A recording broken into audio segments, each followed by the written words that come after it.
Alright, good afternoon mga kaibigan. So today we are going to Roxas, Palawan and una-una syempre congratulations dahil COVID-free na ang lungsod ng Puerto Princesa. So at ngayon nga, kasama ang ilang mga kaibigan ay pupunta kami sa Roxas, Palawan for another adventure. Kaya ano pang hinihintay nyo?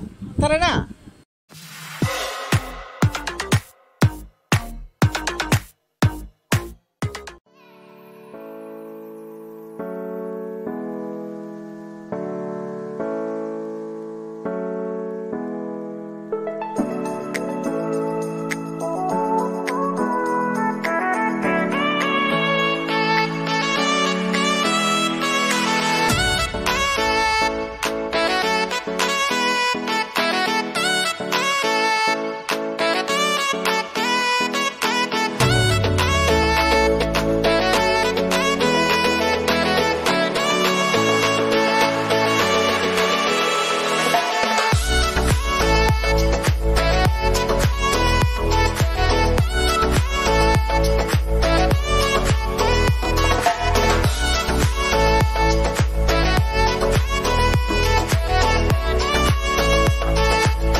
So finally, touchdown na po tayo dito sa Barangay Karamay at syempre, ayan, as expected po, ang ginawa po namin ay joyride kasi ito po ay makukuha lang natin ng 1.5 hour pero sa nangyaring ito, mukhang nilakbay namin siya ng 3 oras. So, ganun na po, hindi po kami nagmadali, so chill lang yung bahay natin. So mga kaibigan, ano masasabi ninyo? So tired and so tired. Sana. Dito naman, kamusta kayo? Anong experience? So ayan po. So gagawin namin dito ay puro pasyal at paliligo. So full of adventure tayo. Kaya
alright, so good morning. It's our day 2 dito po sa Barangay Karamay and today is another adventure kaya kasama namin ang aming special service. Ayan. At siguro meron kaming mga 1.5 hour na travel. So napaka-exciting ng araw na ito kaya simulan natin ang adventure.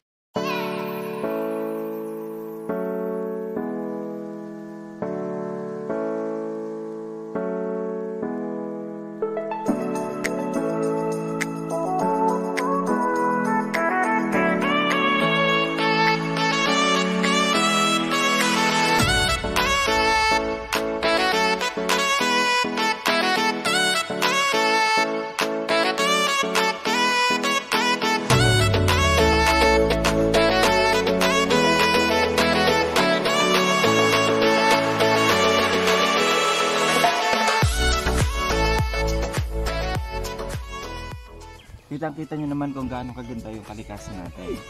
That's why we encourage all the youth to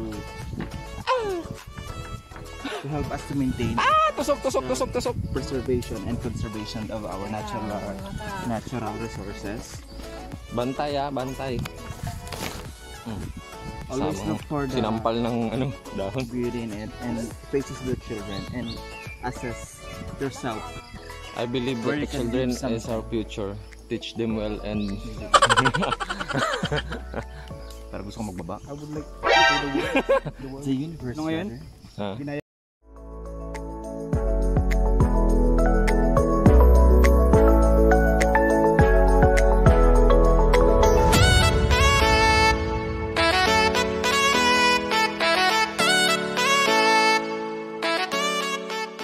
Hi, mga babies! Hello mga babies.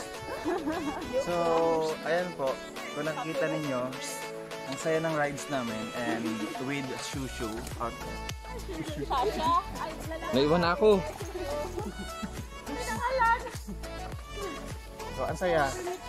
So, sana may experience na rin yung ganito kasi puro kayo Mobile Legends. So, hindi ninyo Sapul. experience yung mga ganitong bagay. Minsan guys, try to, yeah. Sobrang saya. Ang ganda ng nature kung napapansin ninyo, di ba? Kaya hindi ako pwede sumali sa mga ganyan-ganyan. Uy, Baka, guys, pakila. baka matalo ko sinis ng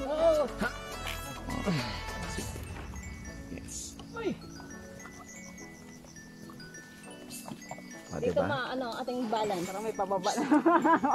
Parang katakot ng pababa na to Buti na yung sinagot-takbo. Hal, Po, bigyan sa itong bag ko. natake na nga lahat ang bag. Parang mauuna ako sa kanya. Dito, ilog mo na dyan. Sa ilog.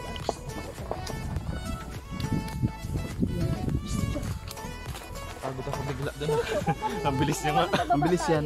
Di, bumulusok ka rin. Mamaya dun sa patag, magbaba na lang ako. May patag dun, di ba sa una? Madami. Pinalo dito. Dito kasi yung medyo maraming dito. Oo, maraming... Palingan lang. Pagding palo-palo dito sa kanila. Dito mag-ikot. Hindi. Nakasalalay sa lubid. Sa hila.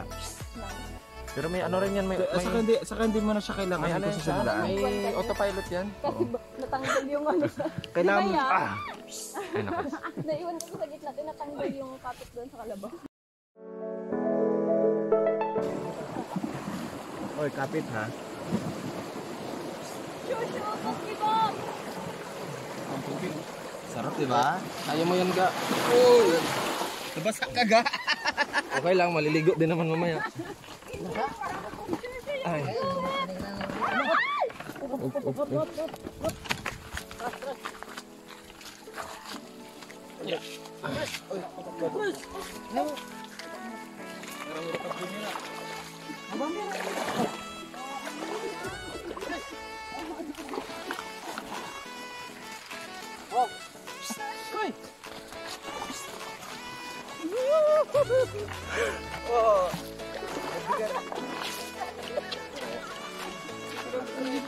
Ay, mabasa yung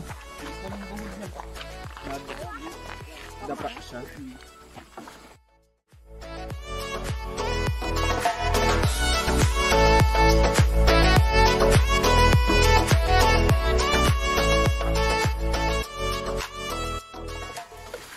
Oh, yung mga paano nyo? Mga sige. Baka hindi na kayo makapag-majorate niyan. Gas-gasan. Wala ka ba dyan? Wala. Ay, pasa tayo dyan ga. Ito, ito naman ganda ng nature ito. Oh. Ito, kunin mo yan. Kunin mo yun. Ito, sige. Yan. Okay. We have gimbal. And kung napapansin niyo mga kaibigan, di ba? Ang ganda nung Nakakatayo ng nature. Ang galing ng nature. It's that man-made, guys. So as you can see, di ba? That's man-made. Di nakikita niyo mga tapis-tapis na kahoy na yan. That's Man-made. That's why we need to recalibrate the mindset of the Filipino. For not to destroy our mother nature because Ayan. Di ba? Ang ganda. Ganda naman ang cellphone mo, friend. Oh. As you can see, there's a man-made forest here. We call it a coconut tree. It's a giant na. Plus pumiga na siya. Feel na feel niya. Nakabuburo. Oh.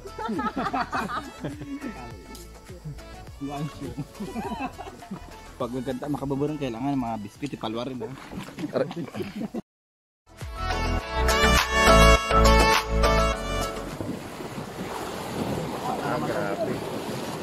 Rumaragas sa... Yung bag ko isa pang mulot. Ito video mo sa likod mo. Yan. Wala na. Ano yan? Marisa, hugasan mo. Yan ang bigyan mo. Itsura nila, oh. Hey, Diyos, ano itsura mo dyan? Maiwan ako. Pakihawak! Hindi mo makasakay. Grabe yung tubig doon niya, oh.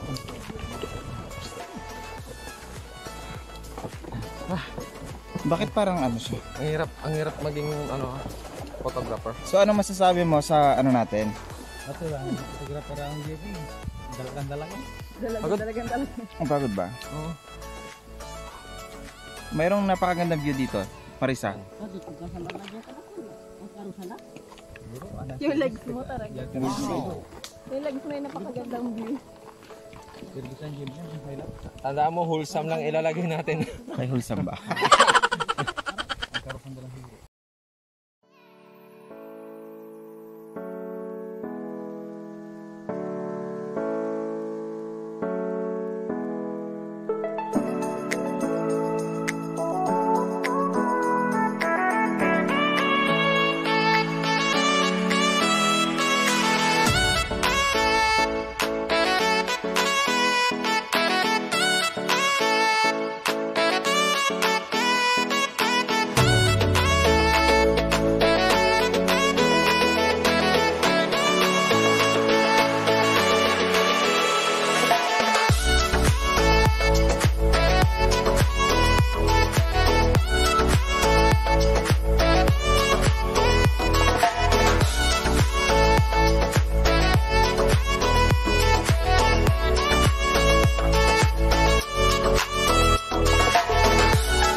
Nabutan niya na ako. Ah! Paano magpakamatay?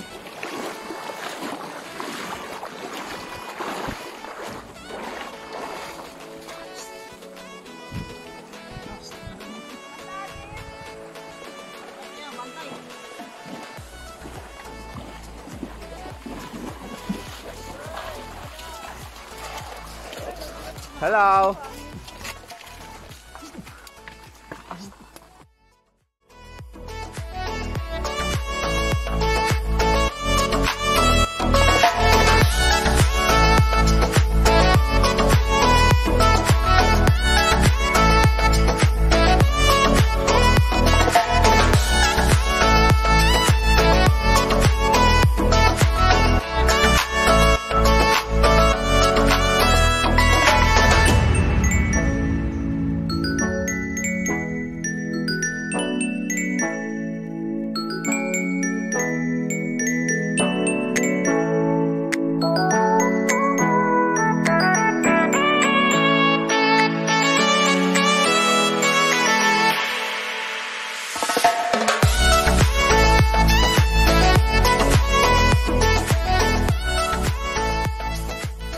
So, yung kulay ano, parang kandila na. Yari ka, bunot ka mga dala ka sa perto.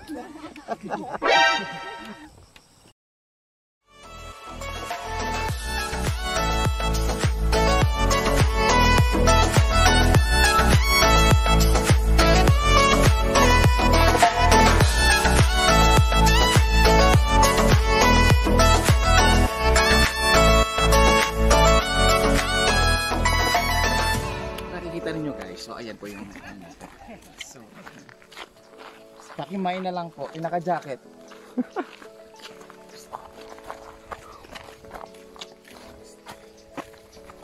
Dito muna ka.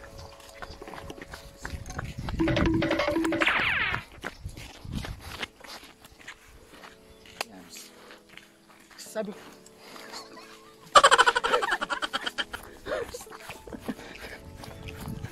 Dito ba yung daan nito? Baka may sa kabila.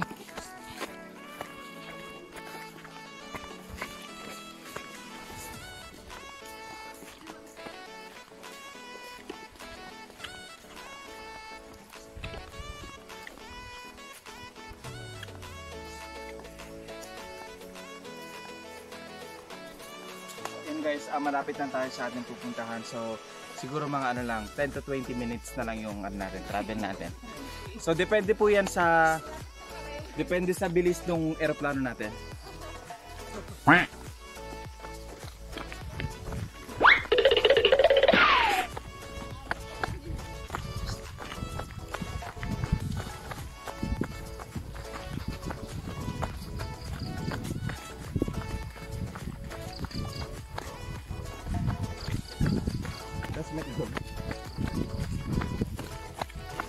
So ayan po mga kaibigan, kita nyo naman kung gaano kalinis, masarap paligo dito sa ilog namin. So actually pwede po itong inumin na.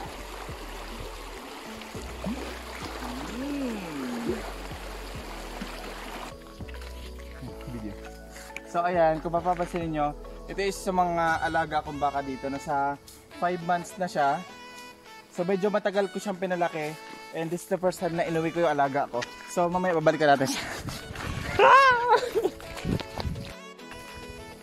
So ayan, siguro meron lang tayo mga 10 minutes bago tayo makarating sa ating destination. And ayan, kung mapapansin ninyo, medyo napagod na yung kalabaw sa amin. Kaya minabuti na lang po namin na maglakad at para makatulong doon sa weight na load nung mga sakay nung aming service.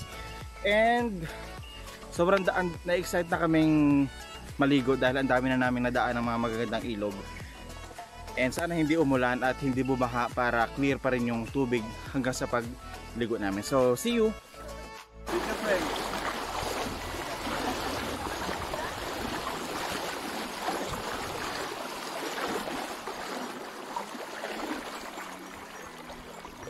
Inumin mo yung tubig. 1, 2, 3. Yeah, uminom ka ng tubig. Kita-kita mo sa kalan ng mga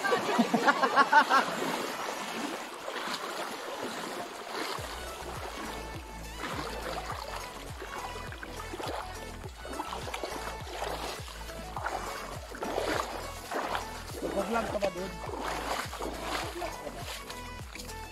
Ala, yun ang kanta oh.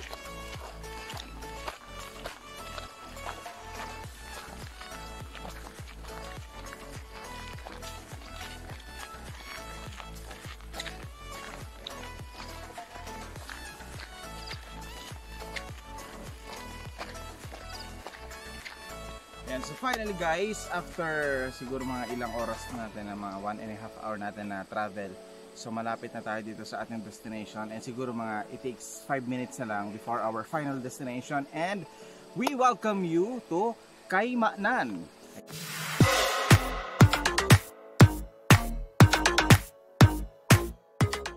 Alright, so finally guys, nandito na tayo sa isa sa mga paborito kong lugar at yung na-excited akong dalhin yung mga tropa pips dito, yung mga baby natin dito sa lugar na to kung saan another extreme adventure yung ating gagawin. So mamaya po update namin kayo kung ano yung mga susunod na kaganapan ng grupo. So welcome to Caymanan, one of my favorite place here. So ayun po, bye bye!